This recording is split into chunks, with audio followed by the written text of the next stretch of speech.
All right, everybody, welcome to another episode of Soft Elbows. We are running out Woo. of episodes left in the 2025 calendar year. Which one was your favorite? You can let us know or don't. We're going to Hold keep on. doing this anyway, whether you like it or not. I'm your host, Steve Yonda. To my We north, your never to my north, your south, Abby Richards. Abby, how you doing? fabulous. We're off to a great start. We have a great show for you guys today. We're Yeah, going to you do. recap AO Finals / Masters Worlds. We're going to preview some of the events coming up in January because no one who needs an off season. Right. We go right back into it, Abby. Right back into it. We're gonna talk perspectives on coaching, unique perspectives on coaching, and then we have a very special guest. We try most of the time to bring in guests that have some sort of tie either to the USAW, like the national entity, or to some sort of like local tie. But today we're bringing on a guest. Her name is Darci Molina. For anyone who doesn't know her, incredibly talented athlete. Finished first at AO Finals in 2024, finished second at Nationals in 2025, just competed at AO Finals in Daytona. And we're going to bring her on because she had an interesting take on an issue that I feel like, currently affects some people, but is going to impact more people in the next 5 to 10 years as the current group of senior national athletes, the talented folks in the senior national level, age into the masters categories. So I'm going to let her explain that when she gets on. But until then, Abby, you were down there in Daytona yapping it up. Was. What'd you, Yapping is definitely what I did a lot what'd of you at think? Daytona. What were your thoughts? What were your takeaways? I had a great time. So I thought the meet was really cool. Like it's always wonderful to get to see everybody. I thought my friend Steve did incredible. My friend Chris did incredible.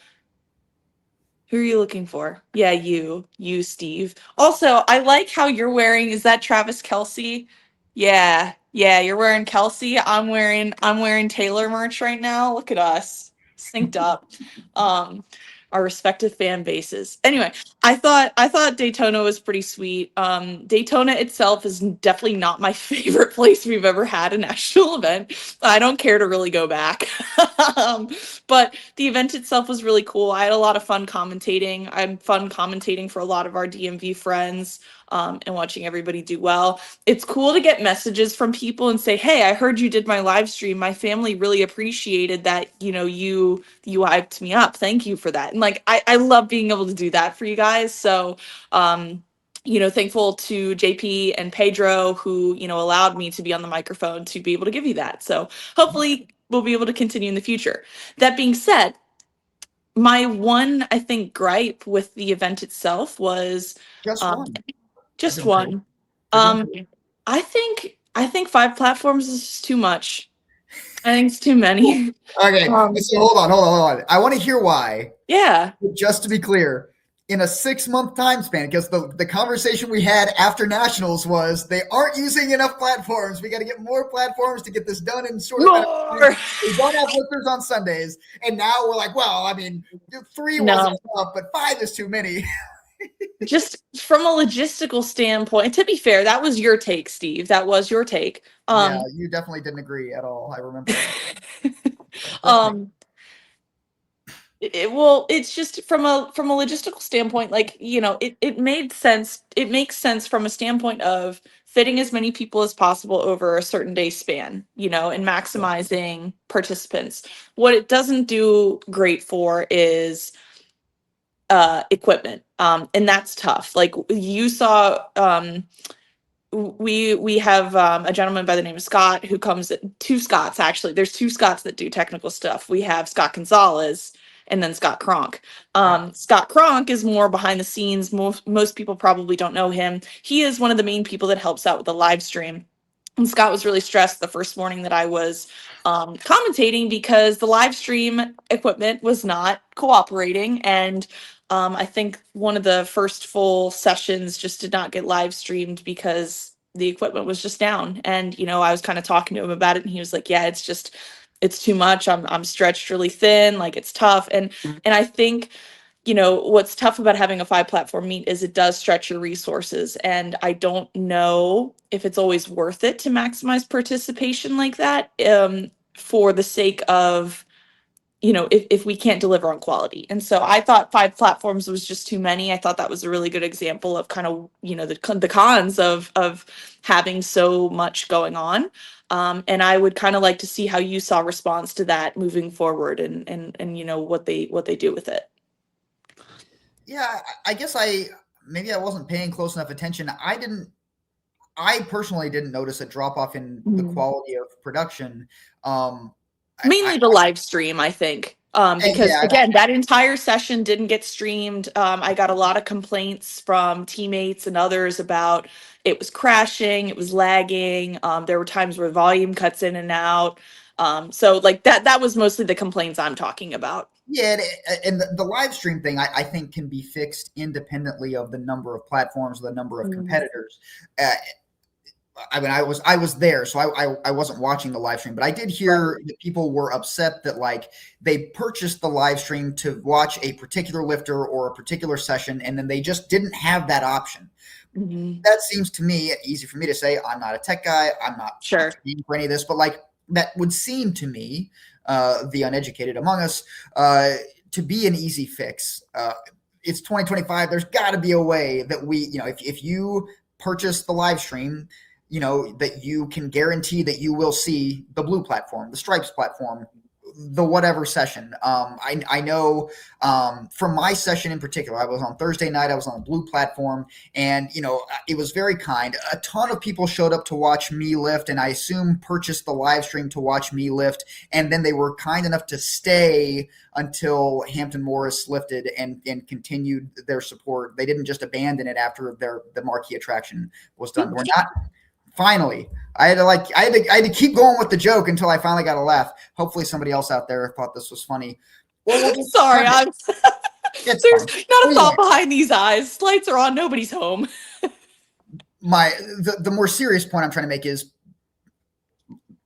I'm humble enough to admit that they weren't tuning in for me. They were tuning in to see Hampton Morris, who's an Olympian. That makes sense. But what I heard is that they didn't get that option, and the blue platform was not available to them, or at least a portion Oh, of it wasn't. So I've got to imagine that would be frustrating. disappointing to Yeah. not just to Hampton's family, his friends, the people that he lives and interacts with on a daily basis, but Right. I'm sure there's a non-zero number of people who purchased the live stream in part, maybe not exclusively, but in part to see people like him lift. Right. And whereas in um, you know, past iterations of national events, you could choose. Like, I just want to watch the white platform. I just want to watch the whatever. That didn't Yeah. appear to be an option this time. But the fact that they've done it before suggests they can do it again. And again, I don't think that has anything to do with how many platforms there were or how Mhm. many participants there were. I actually thought, from a space in the back standpoint, Oh yeah. space, I thought that the training hall, I loved Yeah, the training hall space rocked. in the That training was one of hall, the best they've ever given us. and you could train in the training hall and still hear and see pretty much all the Yeah. platforms. I thought that was great. I heard a Yeah. number of people. I didn't particularly spend a whole lot of time with the vendors, but I heard a number of people comment on how they liked that there were so many vendors and Yeah. able to do that. So um, I I do I agree that the event space itself rocked. Like that was, and I made a comment to somebody about that. Like they did a really, really great job with the layout and making sure there was enough space. The space itself was awesome. yeah.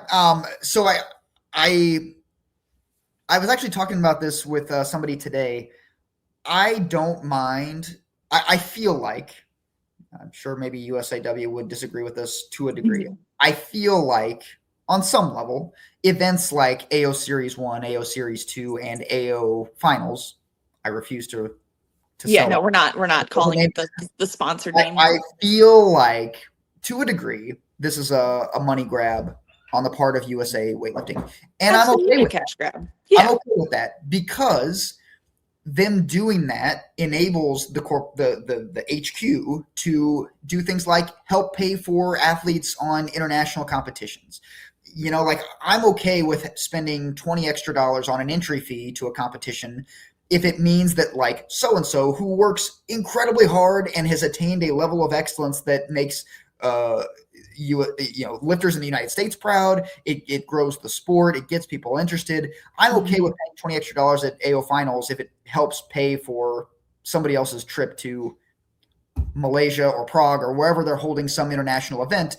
Like, and so like I don't mind that they're trying to squeeze as many people as they can into these AO series and AO finals events. I don't mind that they tried to combine Masters Worlds and AO finals, and that they opened up a new category.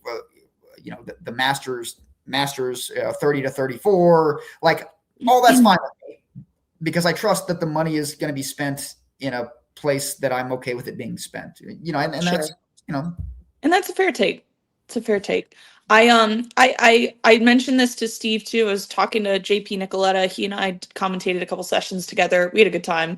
He didn't like my jokes nearly as much as everybody else does, particularly slabs of beef. JP hates slabs of beef. Everybody else?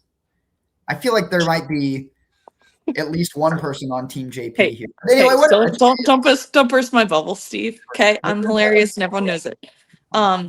JP made a comment about that 30 to 34 category and how it may not stick around. I called him out on it immediately, was like, why don't you come talk about that on Soft Elbows? And so JP, we may or may not see him in the future, just kind of teasing a future ghost. But I am really curious to hear more about that, because to Steve's point, like, for the most part, I generally am in favor of making decisions and having events like this that grow the sport. Ultimately, that is, all of our goal is we want to see more people share this beautiful sport that we love so much and, has given us so much. So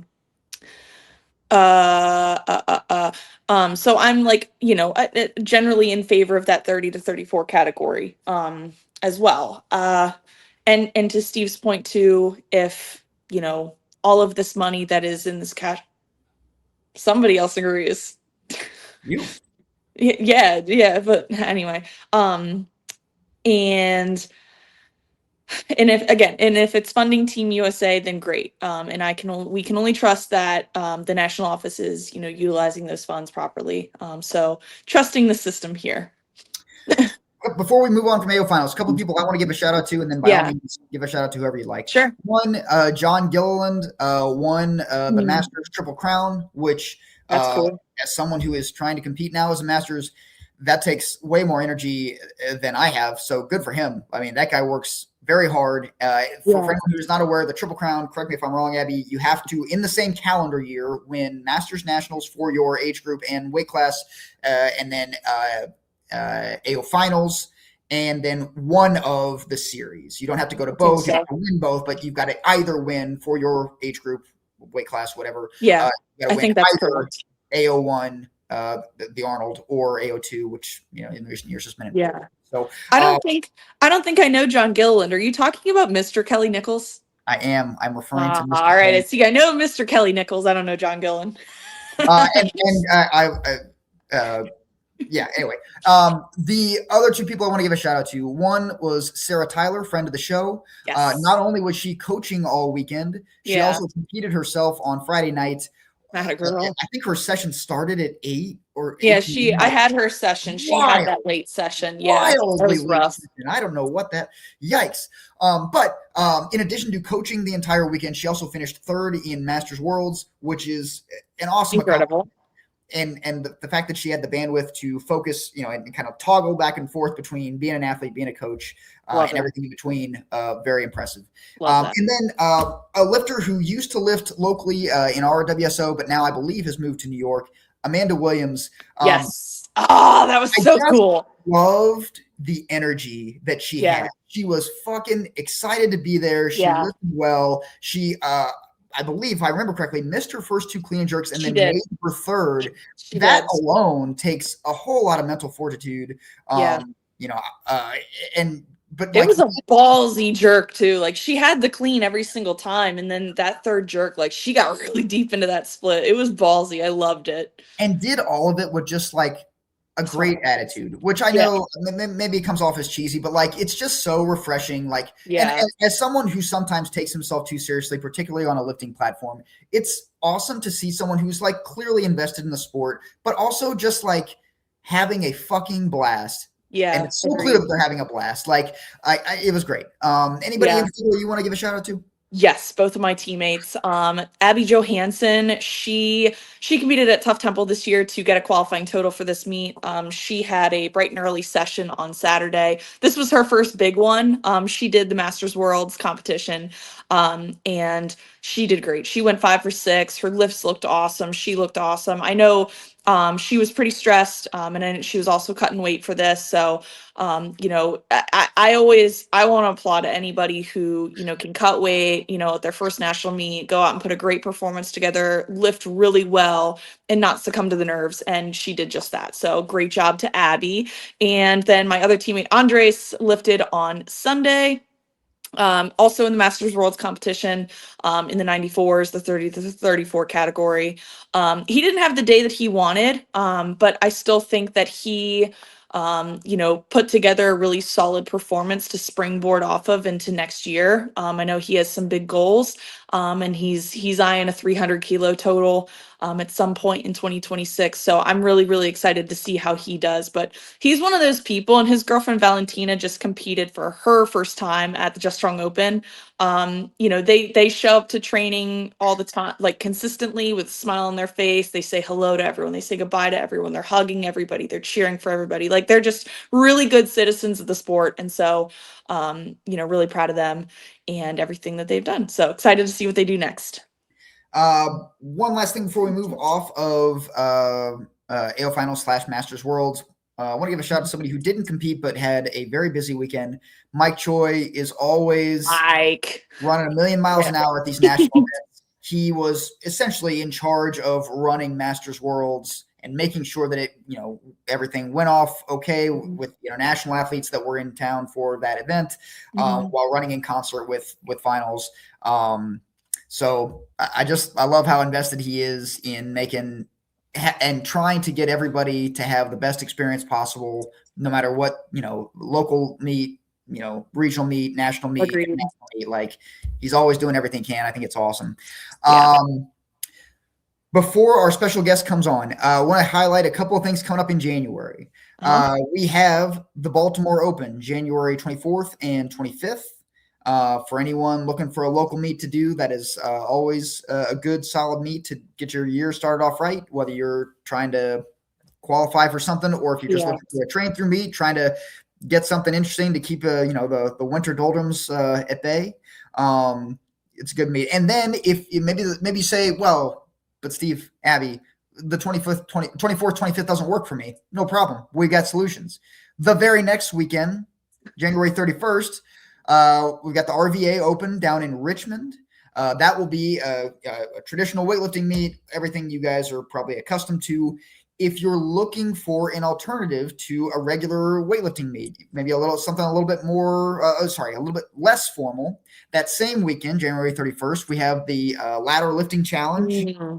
at CrossFit Revamped, which is host gym, or has been the host gym the last couple of years to WSO championships. So we Mhm. know that space. We know the people, the Helmics that run that gym. Great people. It's a great event. I'll be doing it again. I'll be teaming up with Chris Camaneras to compete and have some fun. But also, Aaliyah Helmick talked me into being a co-MC of that event. So if you'd like to come listen to me make an idiot out of myself, either physically or emotionally, come on by. It'll be a good time. That's funny. Um, Abby, have you put any thought into when your next meet might be? A little bit. I don't know yet, to be honest. I'm in a pretty hefty strength cycle right now, and I really just kind of want to focus on finishing that and seeing, building this body up, and feeling good again. I mean, I'm not gonna lie, like I was really, really pretty. I think I downplayed this a lot, but I was really demoralized coming out of the meet that I did in West Virginia.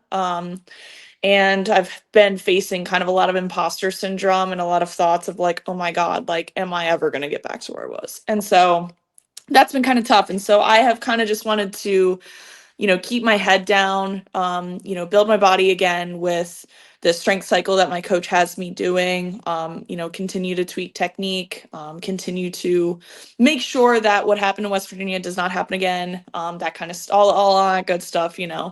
So I don't know. I don't want to put a time frame on it yet. My coach and I have an agreement that like priority is nationals, and like we've got to get me back to nationals. Like that is the goal. And so whether that means, not competing until February, March, April, whatever, just to get my nationals total, like so be it. I haven't ruled out competing as a 77, haven't ruled out competing as a 69. We're just, I don't know. I'm not really thinking about competing right now just because, I don't really have a clear idea of what I want to do, if that makes sense. And I want to just get through this cycle, stay in love with lifting and figure it out maybe end of January, figure it out. But I probably won't do, as much as I love Baltimore Open and RVA Open, I probably won't do either of those. I don't have a total to do the Arnold, so I can't do the Arnold. So I don't know. We'll see.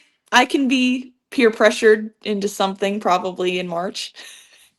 I mean, if you're looking for something fun to do, it sounds like the ladder lifting challenge might be a stress-free way to get into a competitive environment and throw some weight around, huh? And I don't know who would do it with me. I can think of, off the top of my head, no fewer than 3 people who would do it with you.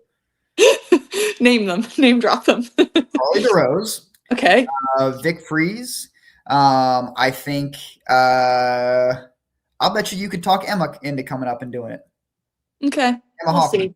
Emma Hoffman and Vic Freeze and I are actually going to see the Jonas Brothers together next weekend. Carly was invited too, but Carly has plans already in advance, so unfortunately she can't join us. So But you'll be in the same place at the same time with people who potentially could agree to do this thing with you. It sounds yeah, like the universe is conspiring with me and against you. possibly. We'll see. We'll see. TBD. I'm not ruling it out. Everybody, we have a very special guest today joining you. Darci, here's the first thing you should know about soft elbows. I can't tell whether you're on my left or my right. So you're to the west. You're to the west of Abby and I. I know that for sure. Also, like the cameras are technically mirrored, and there was one time where like Steve and I did a fake slap, and I realized that I have no idea which direction I am because I went the wrong direction. Everything's wonderful. Yeah. Darci Molina is joining us today. Darci lives for West Coast Weightlifting out in California. Yes. She's a very accomplished lifter. I mentioned at the start of the show, but it's worth mentioning again because it's a very impressive accomplishment. She won AO Finals in 2024, finished second at Nationals in 2025, and just competed in Daytona at AO Finals. How did it go? That's why I was grinning. Look at Steve. I was trying to just like guide past that one. Oh, no. Do you want me to edit that out? I'm sorry. No. I actually think this is good to talk about. I was kind of hoping it would come up. So it's interesting that last year, 2024, I won AO Finals. We did second at Nationals. And then I've been competing in USAW for 5 years. And my coach and I have talked about how I've never bombed out. Oh, no. And I bombed out at AO Finals last weekend. I'm sorry to hear that. Was it snatch or clean and jerk? Clean and jerk got me. That's what gets me too. I get it. It just stuff happens. It wasn't our day. So snatches went great. Clean and jerks, we had long sitting time, which I don't prefer. Missed my first one, and we were like, it's no big deal. Let's go up. Missed the second one, and I was like, we'll make the third. Didn't make the third, and I just came off the stage, and I was like, well, today was my day to PR. And he like looked at me, and I'm like, we've never bombed out. We just PR'd. So I'm like making jokes as I come off the platform. Great attitude. Love it. But that's the reality, right? Sometimes it's your day. Sometimes it's not your day. And that was not my day. But there was actually a lot of wins backstage too. Like that's the thing is people only see what goes on the platform. Right. That was probably one of the most solid warm-ups I've had backstage. It just didn't come onto the platform. And what are you going to do? You get ready for the next one. Right. Yeah. You sign up for another competition. We try it again. Yeah, exactly. Well, Darci, thank you for joining us. We briefly discussed the topic that we're bringing you on to talk about today in our last episode. And rather than me try to explain the topic that you kind of brought to the forefront of the national discussion, if you will. I thought it would be better, since you're here with us, why don't you explain the position that you were trying to articulate, and then we'll kind of guide the conversation from there. Is that cool? That sounds awesome. Great. Go ahead. So the way you worded that was wonderful. You said, it was like a topic I brought and it became like this national debate. So first and foremost, that shocked the heck out of me. It's late at night and I'm on my couch and I'm feeling my feels and I'm like, I'm going to make a Instagram rant, which if anyone follows obviously people follow my page. I didn't realize how many people follow my page or how many people see it, because I don't post on there a lot. Yeah. So I make my little rant at night and I'm like going to bed all satisfied with like feeling my emotional piece. And I wake up the next day and one of my buddies in Florida texts me and he was like, "You broke the internet." I'm like, "What are you talking about?" And he's like, "Log on to Instagram." And I logged on to Instagram and I was like, oh my. I opened a can of worms that I didn't know I was opening. Yeah.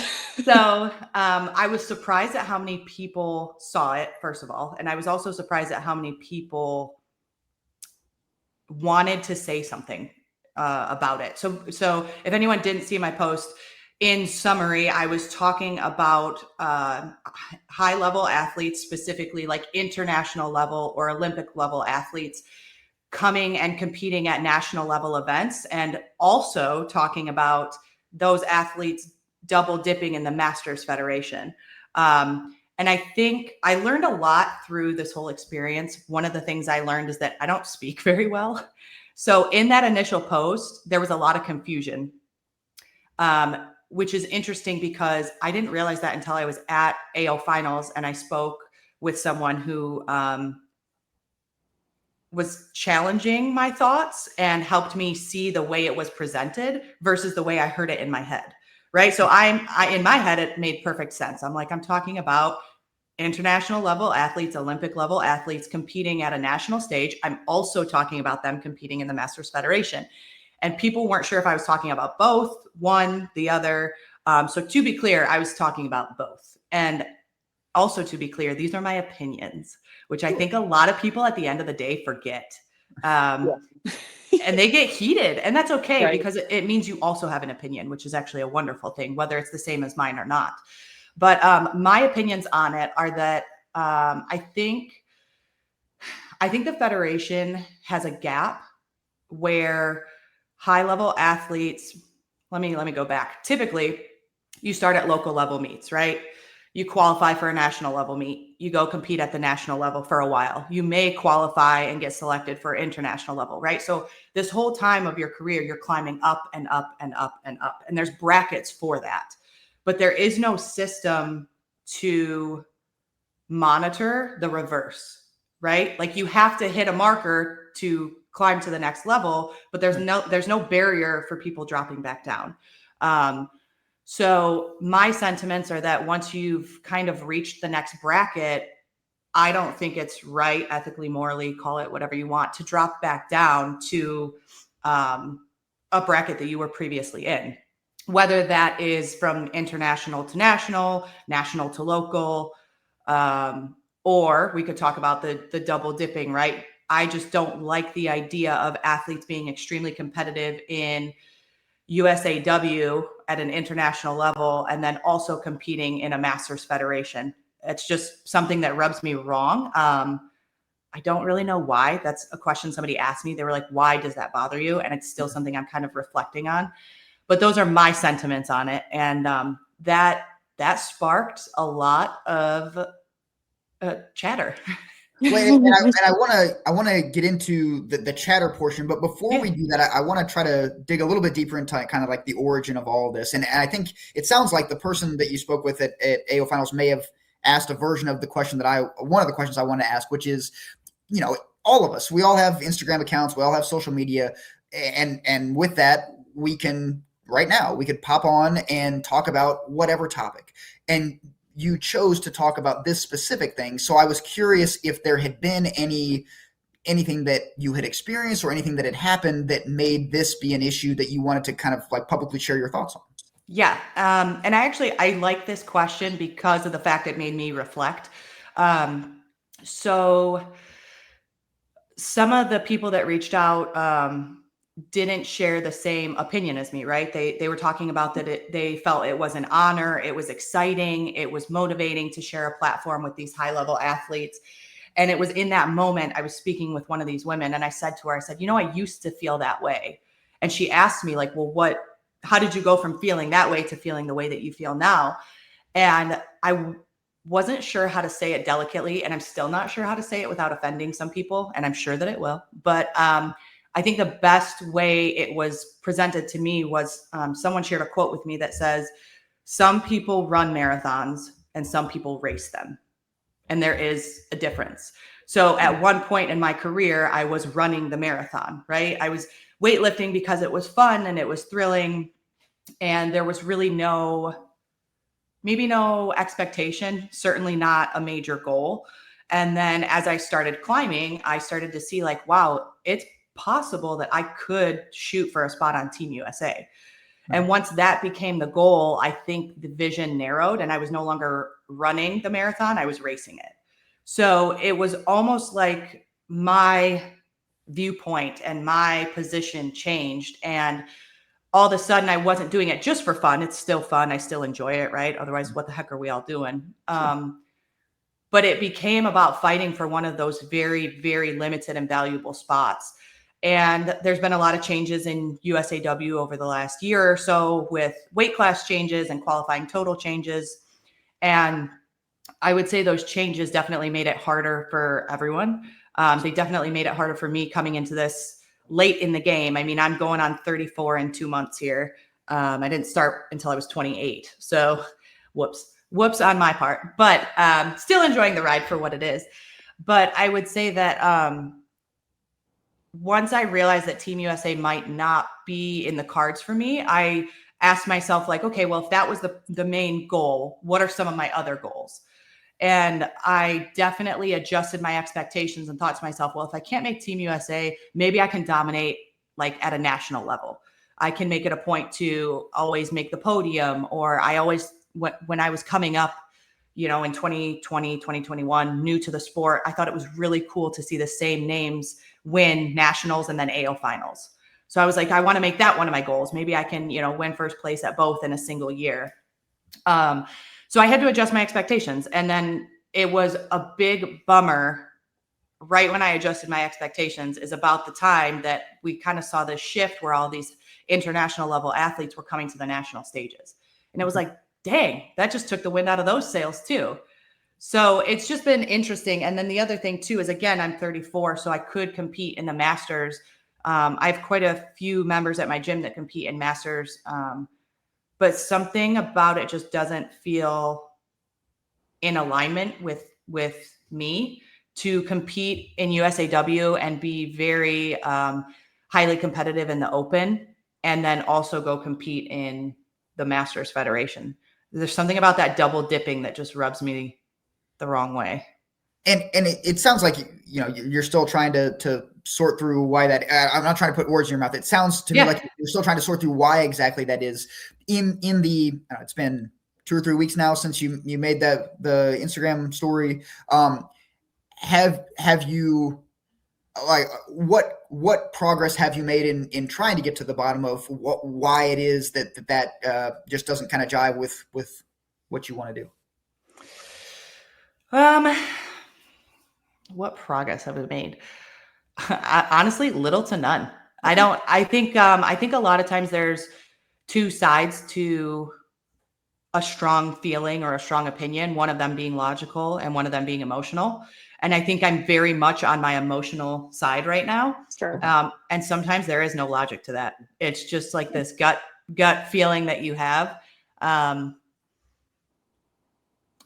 You know what it is? Actually, maybe I might have just had a revelation right now. You're welcome. Thank you. I think what it is I don't want to feel like the person I just described. I don't want to feel like the person who is dominating multiple stages and taking away someone else's opportunity, which has an interesting counterpoint to it. Actually, I spoke to someone at AO finals and we were talking about the like the national ranking list, right? Right. You can take first place at the national championships, but if you look at the national ranking list, You'd you're still not be like number 6. Yeah. Yes, you're not number 1. And I'm like, I knew that in my head. I'm not dumb to that fact. I'm like, but hearing you say it out loud is really interesting for me to sit and process, because the reality is whatever spot you are on the podium, it doesn't change your overall ranking, right? I think it's that experience. It's, it's that experience of like that being your moment. And I remember the first time I made it, I took 3rd place at AO finals. And I made it on the podium at a national stage. And I was like, this is so cool. Like it's one of those feelings that I wish, I hope everybody gets the chance to experience, which like statistically that's not going to happen. Right. But I loved that feeling and I loved that experience. And if I'm competing in USAW Open and over in the Masters Federation, it almost feels like I'm not giving somebody else the opportunity to have that feeling. Yeah. And I think maybe another angle to that thought is, and maybe you do, maybe you don't, but I'm curious, when you finish the year that you finished 3rd, your first podium, do you remember who got 2nd and 1st? No. Okay. So I guess I wonder. Actually, I think I do. I think it was Mariah and Estelle. Oh yeah. They're ballers. I mean, I know. I was up there with them and I was like, oh my gosh. Yeah. and maybe, I guess to finish that thought, I wonder, like, forgive me, Mariah and Estelle, who are these people? Mariah Park. She used to compete for Pittsburgh Barbell. I don't think she does anymore. I think her and her coach went off somewhere else. I don't think she competes anymore. I haven't seen her in at least a year. And then Estelle Rohr started out with Walton Neubauer down at Wilmington weightlifting, and then she pivoted over to Bear Barbell, and she's working with Brittany Rucker. And I believe she's 69 now. Yeah, she just competed as a 69. She goes in between my weight class and the next one up all the time. So nice. So Darci, I'm curious, as someone who has never experienced at least a senior national podium, and I think it's safe to say, guys, that ship has sailed for me. What was the, and I understand that two things can be true at once, but was the elation of that experience simply because you had made a podium, or did it have anything to do with who you were sharing that podium with and the accomplishments and the skill of those athletes? As I'm like about to word it, I'm like, does that sound selfish? It was 100% because of my journey. Yeah. It was so incredible for me because, if I'm getting this timeline right, I nearly bombed out at nationals that same year, like 6 months prior. I only made my 3rd attempt on snatch and my 3rd attempt on clean and jerk. I was in the worst headspace of my lifting career. I was debating discontinuing Olympic weightlifting. At that time, I was so focused on the podium that I forgot about like the journey. And it made me bitter on Olympic weightlifting. And so we almost bombed out. We took some time to reflect, and then we came back, and I really challenged myself to love the process, and to also, instead of focusing on winning, focus on a winning performance. And with that, all of a sudden I was 3rd on the podium. And I also think, like, on that subject, I think that's the reason why this time, like, I just bombed out at AO finals, and I walked out and I was like, well, it happens. We'll do better next time. But it's because I've detached myself from my value in this sport or my value as an athlete. I've detached that from podiums. And I'm sure some people are going to hear that and be like, well, then why do you care about, everything that you're talking about? And it's because like you said, two things can be true at once. My motivators are intrinsic, and I really try to stick to that. But nobody's going to tell you that it's not epic to be on that podium. Of course. Like, I imagine it's pretty cool. Who doesn't want that too, you know? Right. You said something earlier, just in the last couple of minutes, and also I believe it was part of the comments you made in your original Instagram story. You framed it in terms of it being an ethical issue, and I was very intrigued by that. I think that's curious, and I'd like to hear more about it's one thing for, Abby holds one position, I hold the other, and we disagree. That doesn't necessarily mean that either one of us thinks it's a matter of ethics. And so I'm wondering if you would be willing to discuss why, in addition to just like disagreeing with people who choose to do, the opposite point, what about it makes it an ethical issue for you, or in your view? I think it's just gonna keep circling back to what I was talking about. Like, something in my gut just doesn't like that feeling of, I was going to say not sharing. And then that sounds like everybody gets a trophy. No, I think it just goes back to that feeling of like, I want everyone to have the opportunity to experience that podium, if you're there. And when you've got a handful of people that are obviously far more skilled than the people competing at a national level, that opportunity is gone. And that just doesn't, in my gut, it doesn't sit right with me. So that's, I guess you could call it my morals, my ethics. Like, that's just my code. And it's where, this is the other thing too. That's where I sit right now. Yeah. But that's a good point. This is huge, right? Like, if you had asked me 3 years ago what I thought about lifting with like Kate and I was like, it's epic. I love her. Yeah. We grew up together in Michigan and used to lift in her basement. And like, if she was still competing today, or if she made a return, like, would I feel the same way? Like, your viewpoint is going to change based on where you're at in your journey. Say I do make Team USA, watch me flip a coin. Like, I don't know what I'm going to think 5 years from now. I might have different insights and different experiences that help me understand the other side. Sure. So this is my snapshot right now. I don't know if that answers your question very well. It's my gut.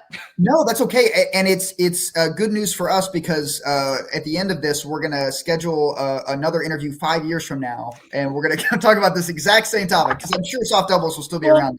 I really appreciate the idea that you point out something very important here, that this is your opinion at this point in time. Opinions could and should change based on new information. And I think that's a very important piece of this argument. And I can only hope that people that challenge your opinion, kind of share that sentiment of like, okay, well, this is where they're at this point in time, and they're willing to accept new information as it comes to them too. Like, and I feel that about all different types of arguments. And I don't think people should be so grounded in, how you feel at one point in time that you're not willing to even entertain new information. So I think that's a really important thing to point out. I wonder if, maybe not this exact thought, but like, I wonder if on some level the folks that run USAW have that in mind. But you mentioned earlier, like, there are stratifications on the way up, but not stratifications, going in the other direction. And I wonder if part of the reason for that might be because the folks that run USAW, or the folks that are making these rules or deciding, what guardrails there are and are not, understand that, like, the three people on this show have had very different experiences in their own weightlifting careers. And 2 years from now, you could like switch the cups and we all might have, opposing views. Do you think that there being less or no guardrails or stratifications on the way down is in part because they're allowing for people to evolve their opinions and grow and change where they are in, their weightlifting careers? It's going to sound bold to say, but I'm going to say it. I don't think it has anything to do with that. I think it has to do with money. I agree. I was just about to say that. I agree with you.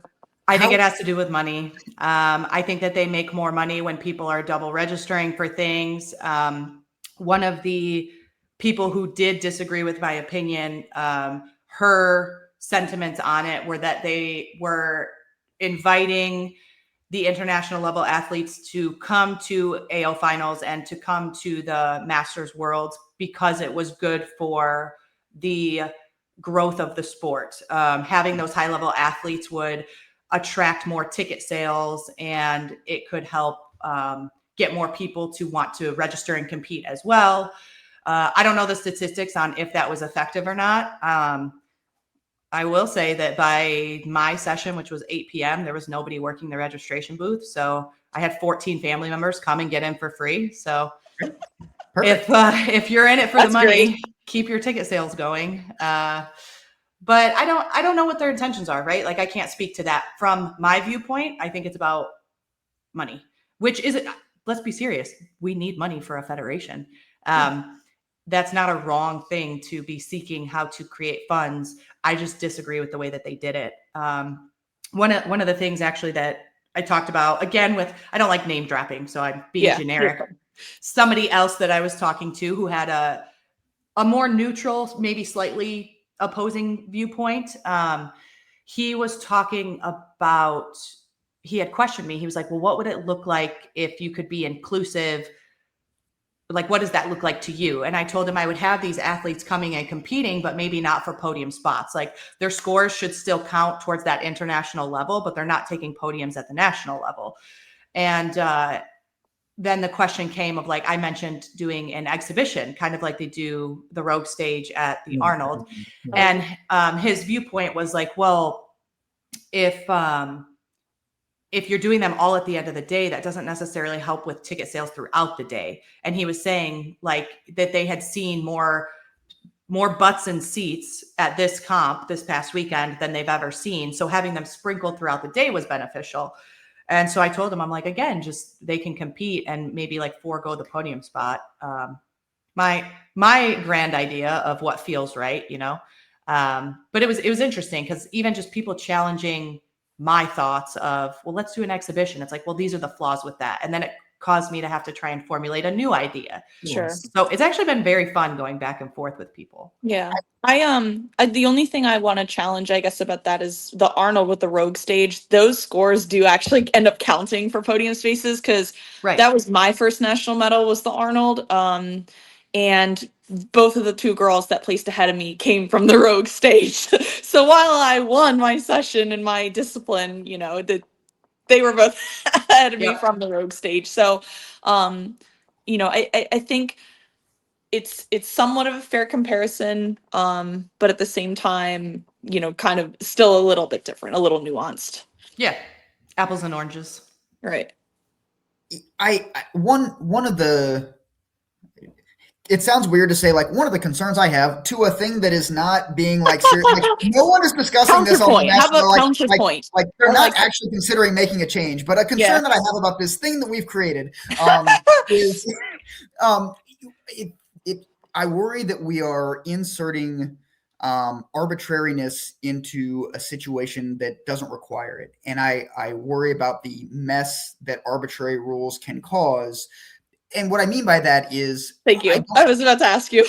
What's that? I was about to ask you what that means. Well, let me try to explain it better. Explain it to me like I'm 5. I guess I don't... Where would we draw the line? Like, is it the moment that you have qualified for an international team, you are prohibited from AO finals or nationals, or the moment you qualify for nationals, are you no longer able to participate in AO series? Like, I worry about, you know, I think that the types of folks maybe that you're thinking of are, you know, the elite stratosphere of like the best of the best. But I don't know where we make the cutoff, you know, like have you thought any about that? Yeah, I have actually a lot. Because it's how do you take something gray and keep it gray, but try to make it more black and white? Make it black and white. That's essentially like what I'm dreaming of. And you can call it that all day. It's just a dream, right? Yeah, I have definitely thought about that. And the only solution that I really came up with, and maybe you guys can see a flaw in this too, right? Which is what this is all about. Like throw an idea out, agree with it, counter it, revise it.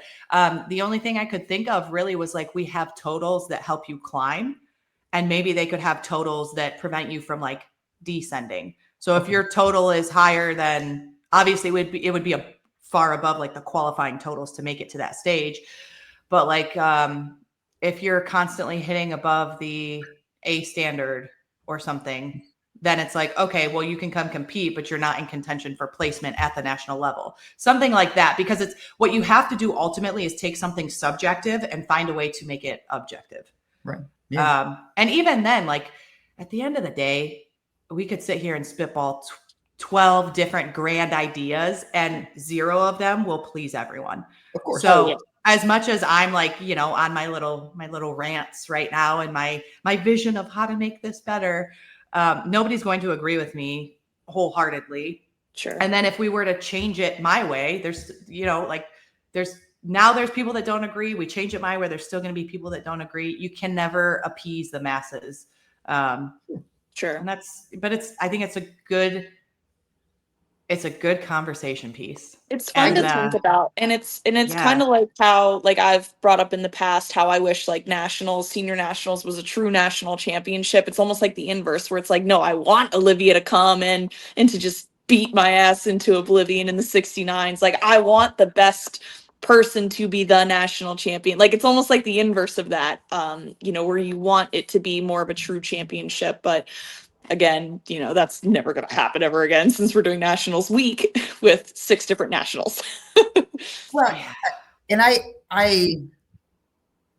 think maybe on like a very like 10,000 foot view level, what part of what we're discussing is like, why do people compete? Right. So like, I don't compete to try to get on a national podium because like, it's just like, I don't put enough work in, frankly, among other reasons. I don't put enough work in to get to that point. So that's not why I compete. I compete because I enjoy the sport. I enjoy the grind of training. I enjoy the suffering, and I enjoy the opportunity for growth and mental fortitude and all these other things. But that doesn't necessarily mean that those are the reasons or motivations why other people compete.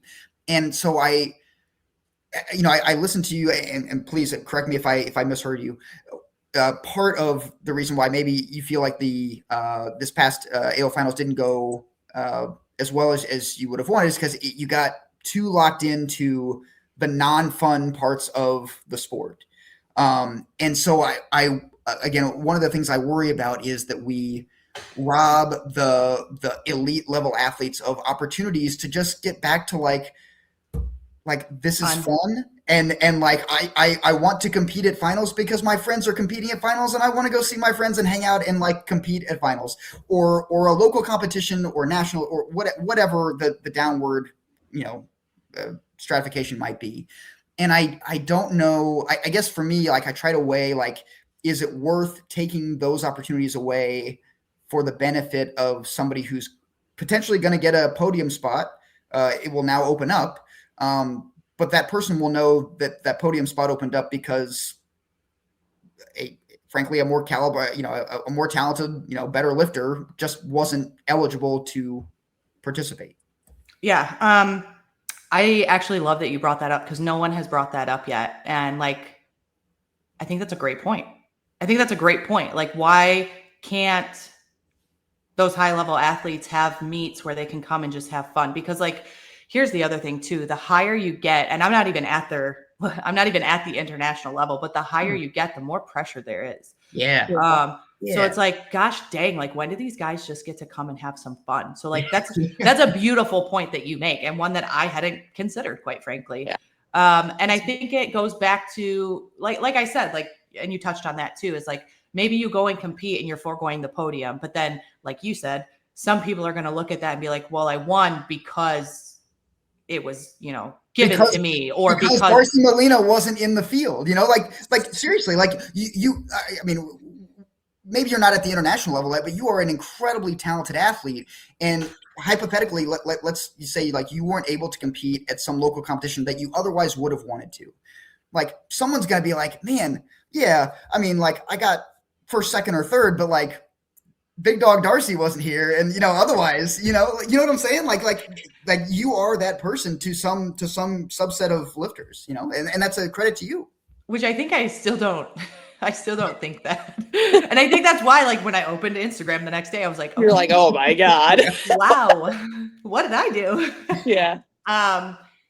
Yeah, and actually, this forced me to kind of, like I said, sit with my own like morals and ethics and like, do we do local meets? Sure. My coach has me do local meets as train throughs sometimes. And every time I'm like, I don't want to do this. It doesn't feel right to me. And I didn't realize this was an option. But I was talking with someone and he goes, why don't you just have them withdraw your scores? And I was like, you can You can do that? And he goes, yeah, you just tell them to withdraw your scores. And I was like, I didn't know that, but that's what I want to do from now on. And one of the girls at my gym, when I told her that idea, I'm all excited. I'm like, it's a way for me to do train through meets and get practice, but I don't feel like it's, it's contradicting my morals or my ethics. And she was like, you understand that'll make some people upset, right? I mean, but that's your decision. This is what makes you happy and what makes you feel good about your decision. If that's what you want to do, then like, fuck them. Like, that's what I had to tell her was, I had to sit with it. And I was like, listen, again, no decision anywhere in the world will ever make 100% of the people happy. So I can compete and some people are going to be mad that I was there and I took podium, or I can compete and withdraw my scores. And some people are going to be mad because it's like, well, does she think she's better than us? Is this a give me? Like, I would have rather have stood next to her on the podium. I can't do anything to make the masses happy. I can do what feels right for me and makes me happy. So it's, at the end of the day, that's all everybody's got to do. Like, right. And I think that's a heartwarming way to conclude the conversation. Yeah. There's no pleasing any of us. We're all no insufferable. We're all insufferable. The internet, etc. We're all insufferable. But I think that's actually important to touch on really quick, is like, I actually was speaking with a coach of one of these high level athletes. And I just made sure to say, like, at the end of our conversation, I was like, look, I might not agree with like these athletes' choices, but watch me in the back. You're going to watch me clapping and screaming and cheering for them, because at the end of the day, we're all athletes and we're all this, like, we're different, and we're different individuals. We're different people. We're in different spots on our journey. But the reality is, like, that passion, that grit, that desire, it's the same. It's the same for all of us. And like that, I'm going to cheer on, whether I think you should be there or not. That's more of a problem with the federation and its allowances. If you're an athlete up there doing your thing, like, let's go get it. I hope you make it. And as long as we can all hold true to that, the disagreements, the differing opinions, like, all of that is just like fun things for us to talk about. As long as we all can come back to the center, which is, oh, so-and-so, literally anyone is on stage, go for them, like, good for them. Like, I hope they crush it. Like, I think that's, as long as we can come back to that same common ground, then all the rest of the stuff is just like, again, like, good discussion to have, because it's fun and we love the sport. Yeah. Right. Agreed. Darci, we have one very important question. We always forget to ask at the beginning, and by we I mean me, but we always remember to ask at the end. And this, no pressure, is going to determine whether you get to come back on the show on some later date. How do you feel about cleaning with straps? Why do I feel like there's a right and a wrong answer? I mean, I know my answer. Correct. You are correct. There is a right and a wrong answer, Darci. Oh, no. The question is, where do you stand? Cleans, not pulls. Just clean, full cleans with straps. Okay. There's the athlete in me that's like, it's fine. I could do it. It's probably safe. And then there's the physical therapy assistant in me that's like, for the love of God, do not clean with straps. Yes. Yes, Marcy. Just to recap, the logical, educated part of your brain says this is a bad idea. I just want to. Okay, great. Darci, you're a hero among us. You're welcome on the show anytime. Please tell your friends. Kids, don't say no to straps. He's clean. Say no to cleaning with straps. That's right. I can't think of a better way to end the show. Abby, that was perfect. I don't know. I think we all crushed it here. Thank you so much for coming on and being so open with your opinions and your thoughts. I really appreciated the discussion. And I mean this genuinely. You are welcome back on the show anytime. Thank you guys. We're gonna wrap this. Will we see you with Arnold? Oh, will we see you with Arnold? I don't know. So maybe we did it last year to see if we could like push for that qualifying Pan Am spot. Yeah. I think we got to take a look at like where I'm sitting, where everybody else is sitting, and see if it's worth the travel and the stress of competing. For sure, Nationals is on the agenda. Arnold, maybe. Cool. I also last year when I did it, I registered and was on the waiting list and was like 211th. And I was like, I'm not going to make it. 2 weeks before, they're like, congrats, you're in the Arnold. And I was like, oh shit. I didn't prep for this at all. And so we went to the Arnold on zero prep. I was in an off season and had a blast. So And you had a blast. And yeah. that's Well, it. let us know if we will in fact see you. Otherwise, we will see you at nationals. Hell yeah. Thank you guys for having me. And thank you for you guys asked some really good questions to challenge my thoughts, to bring outside perspectives. I love that. I think it's important. It makes it well-rounded. Oh yeah. It was great. Absolutely awesome talking to you. Everybody, that wraps up this week's episode of Soft Elbows. We will come back at you in a couple weeks. Everybody have a great Christmas and Happy New Year. And we'll see you in we'll do another show before 2025 ends. Probably. We'll see you guys at some point in time. We will see you again. All right. Bye. Bye. Bye.